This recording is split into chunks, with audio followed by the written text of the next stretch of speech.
Yes, Aspedia, Pikhanis. For today's video, samahan niyo kami pumunta sa Bodrum, Turkey. At first time nga namin magagamit ang aming TRC card papunta ng other country. Although hindi siya part ng Schengen country, basta may TRC ka na, is pwede ka nang makabisit sa kanila.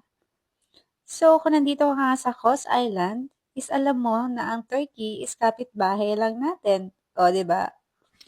Within 40 minutes nga guys is makakapunta ka na ng Bodrum, Turkey. Kaya ano pang hinihintay mo? Mag-Kos Island ka na. Charis! 1 week before nga guys, ay nagpabook na kami ng ticket at ang kinuha naming time is 11 o'clock until 5:45 ng hapon kasi hindi kami aabot ng 8:45 hanggang 5 p.m. ng hapon. Mas maganda sana kung mas maaga kasi mas mahaba ang oras nyo sa pag-iikot.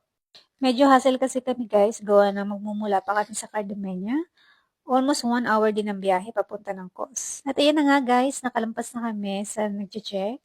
At may kahigpitan nga po sila dito guys. Kaya make sure po na makakabalik agad kayo ng hapon or else possible na hulihin nila kayo.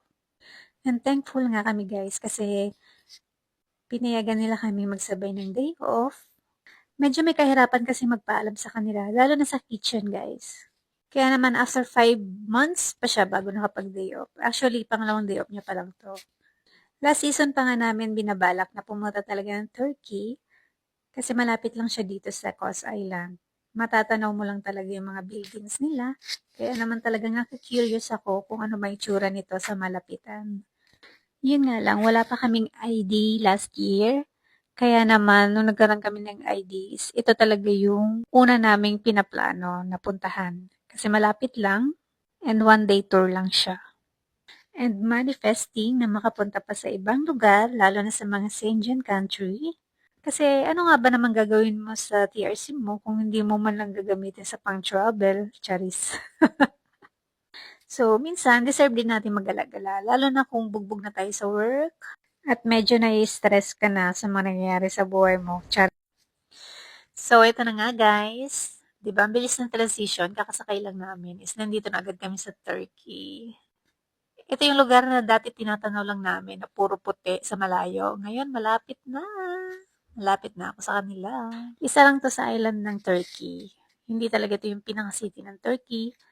Pero soon, gusto ko mapuntahan talaga yung pinaka-city nila. Guys, kasi ang ganda doon. Nakita ko sa mga videos nila. Ang ganda. At pagkababa nga namin guys, is yan agad ng mga officer, yung mga papers namin.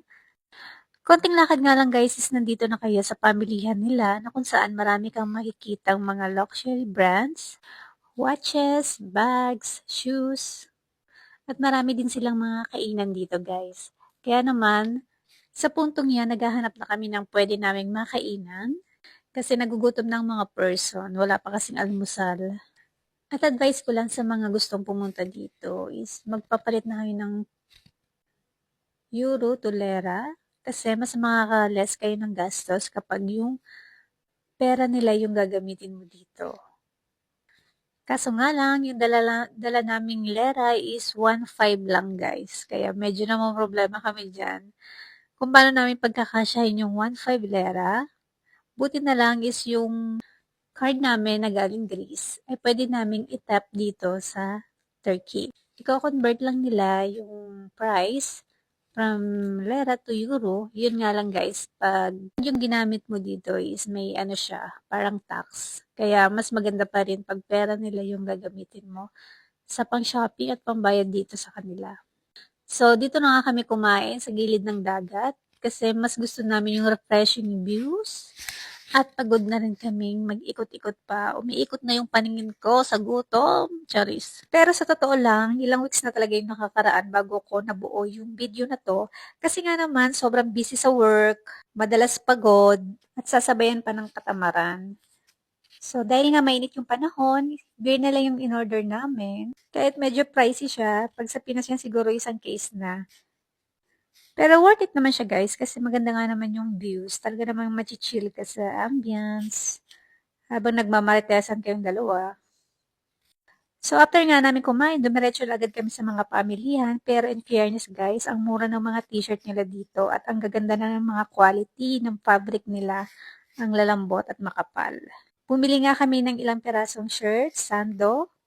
Kasi nga naman sayang din. Medyo mas okay yung tela niya at mas mura pa compared sa Greece. Nag-ikot-ikot pa nga kami guys para bumili ng mga ref magnet kasi may mga kaibigan kami gustong magpasuyo. Collection daw ko, no?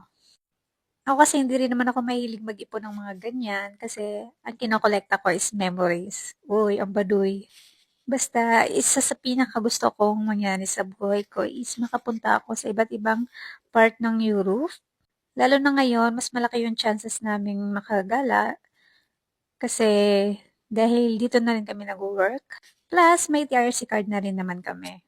At sa darating nga na winter, ang kinaganda naman is nagbago ulit yung law ng Greece, which is yung mga seasonal is pwede na rin pong mag-exit ng others part ng Schengen country, especially sa may mga kamag-anak o kaibigan sa ibang part ng Schengen country. Kasi before, kailangan sa Pinas ka lang talaga pwedeng mag-exit, hindi valid yung Schengen country. So, very good news po yun sa amin, guys. 'Di ba? Kasi yung iba, wala naman talagang gagawin sa Pinas. Kung mag-aantay ka ng 3 months, sayang din yung kikitain. At least ngayon, may choice kami kung gusto naming umuwi ng Pinas or mag-ikot, mamasyal, or kaya naman mag-part-time sa ibang part ng Senjin country. So, ito na nga, namimili na kami ng mga pasabay na candies.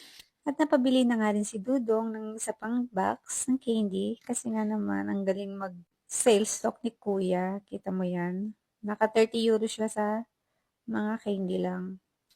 May lasang sabon naman yung mga candy. Amoy pabango pa. Sorry. At ilang oras na nga kami nag-ikot-ikot dyan guys. Medyo napapagod ng ating mga binte, kakalakad. Pero okay lang. For the experience. At least, masasabi kong nakatungtong kami sa Turkey. Eh, ikaw, hanggang dyan ka na lang ba? Charing, uy, huwag ka magalit ah. So, pauwi na nga kami ng oras na yan. Nandito na ang aming sundo. Flex ko lang din ang aking nabiling bag. Para kahit papano, may remembrance ako sa Turkey. At hindi rin masayang yung pagpunta namin dito. So, yun lang. Thank you for watching. Bye!